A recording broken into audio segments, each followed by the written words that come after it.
श्री कृष्ण की अंतिम सांस की अंतिम पीड़ा वहीं से शुरू हुई जब वृंदावन की रास भूमि में राधा रानी ने गोलोक को प्रस्थान किया।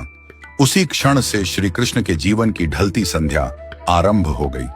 उनके जीवन की सबसे गहरी पीड़ा राधा का विरह थी, पर यह उनकी एकमात्र पीड़ा नहीं थी।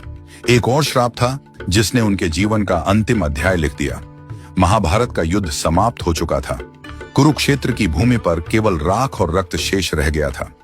गांधारी अपने 100 पुत्रों की मृत्यु के पश्चात उनके जले हुए शवों के बीच पहुंची। उसका दुख और क्रोध अवर्णनीय था। उसे स्मरण था कि श्री कृष्ण इस महाविनाश को रोक सकते थे, एक मुस्कान में इस युद्ध को टाल सकते थे, परंतु उन्होंने धर्म की स्थापना के लिए अधर्म का अंत होने दिया, चाहे वह मूल्य किसी मां के 100 पुत्र ही क्यों न हो। पीड़ा से भरी गांधारी ने श्री कृष्ण को देखा, आंखों में आंसू और वाणी में आग लिए बोली, हे वासुदेव, आप सब कुछ जानने वाले थे, फिर भी आपने मेरे 100 पुत्र मरने दिए। आप युद्ध रोक सकते थे, पर आप केवल तमाशा देखते रहे। आज मेरी ममता का श्राप आपको भी छुएगा। जैसे मेरा वंश समाप्त हुआ, वैसे ही आपका यदुवंश भी नष्ट होगा और आप अपनी मृत्यु अकेले अपनों से बिछुड़कर एक तीर की पीड़ा में अनुभव करेंगे। श्री कृष्ण ने गांधारी का श्राप शांत मन से स्वीकार किया, क्योंकि वह जानते थे यह भी उसी लीला का भाग है। जिस न्याय को वह लेकर आए थे, उसी न्याय की अग्नि अब उनके अपने कुल को भस्म करेगी। गांधारी का श्राप, राधा का वियोग और यदुवंश का अंत, यही वह अंतिम चरण था जिसने श्री कृष्ण के मानवीय रूप को सबसे गहरे दुख से भर दिया। त्रेता युग का वचन। त्रेता युग में श्री राम रावण वध कर अयोध्या लौटे। राम राज्य की स्थापना के बाद एक संध्या को अयोध्या के समीप एक तपस्वी राक्षस आया। नाम था जरासुर। वह युद्ध नहीं चाहता था, केवल एक प्रश्न का उत्तर चाहता था। जरासुर बोला, प्रभु, आपने धर्म के लिए असुरों का नाश किया, पर क्या कभी ऐसा होगा कि मैं भी आपकी परीक्षा ले सकूं? क्या कभी मुझे अवसर मिलेगा कि मैं आपके मार्ग में अंतिम बाधा बन सकूं? राम मुस्कुराए। उन्होंने कहा, जब मैं द्वापर में श्री कृष्ण रूप में जन्म लूंगा, तब तू मनुष्य जन्म लेगा और उसी जन्म में तू वह अवसर पाएगा। तेरे ही हाथों मेरी लीला का अंत होगा। यह मेरा वचन है। जरासुर ने प्रणाम किया। उसे पता नहीं था कि यह वचन युगों बाद एक महान रहस्य का कारण बनेगा। यदुवंश का अंत और अंतिम विरह। समय बदला। द्वापर युग में यह वचन पूरा होने का समय आया।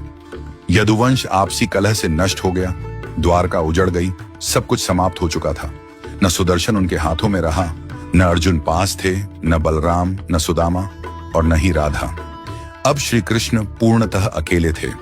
द्वारका से दूर एक शांत वन में एक पीपल के पेड़ के नीचे वे बैठ गए।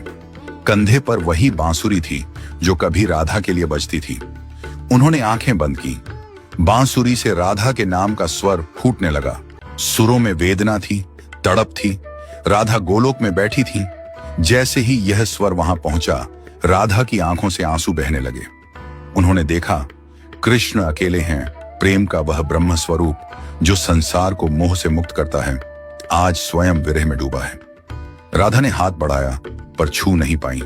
गोलोक की रानी भी इस क्षण असहाय हो गई। राधा बोली, प्रभु, अब बस कीजिए, मुझे लौट आने दीजिए। मैं आपकी बांसुरी की धुन बनकर बहूंगी। पर यह अकेलापन सहा नहीं जाता। पर श्री कृष्ण मौन थे। सुर थमते गए। शाम उतर आई। पीपल का पेड़ जो वर्षों से साक्षी था, आज कृष्ण की अंतिम सांस का गवाह बनने जा रहा था। कृष्ण का मन जीवन भर का बोझ याद कर रहा था। जन्म जेल में, मां का स्पर्श भी अधूरा, बचपन राक्षसों के भय में, प्रेम मिला तो साथ नहीं निभा सका। हर अपना युद्ध में खो दिया। धर्म बचाया, पर अपना ही कुल नहीं बचा पाया।